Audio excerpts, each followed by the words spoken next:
Nalagay ko lang po dito yung manok. Ayan. Pinagsasama-sama ko na siya dito. Kamatis, spices, bawang, at saka sibuyas. Ayan. Tapos, ito rin po. Lagay ko na siya dito. Naglalagay na ako dito ng asin dahil 2 cups yung rice ko, 2 cups, 2 tablespoon na rin yung asin ko. Tsaka konting paminta at ito pong mantika. Dito po medyo marami ang nilalagay kong mantika kasi yung rice hindi siya pwedeng magdikit-dikit. At ilalagay ko na rin po itong magic.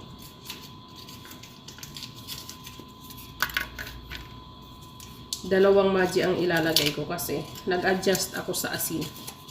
Yan, and then tatakpan ko lang po siya. Tapos, lulutuin ko yung kamatis niya. Dapat yung kamatis niya. As in, durog na durog. Kasing durog ng puso ko. Saka ko siya ngayon lalagyan ng tubig.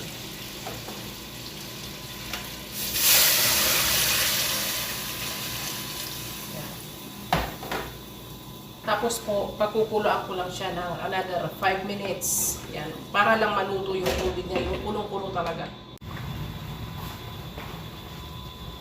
Yan. Tapos na yung 3 minutes ko.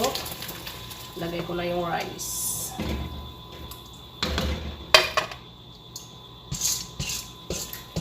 Ay.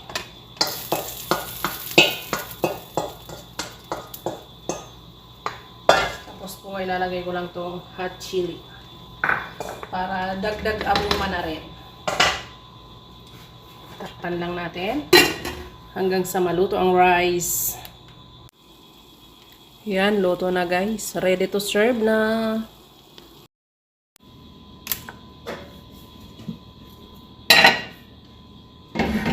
Sasandok na ako ng lunch.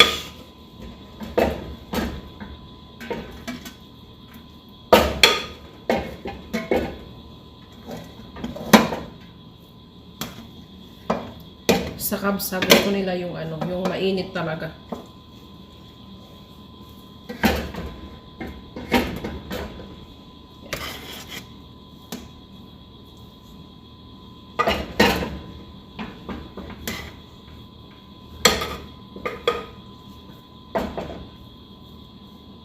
Yan.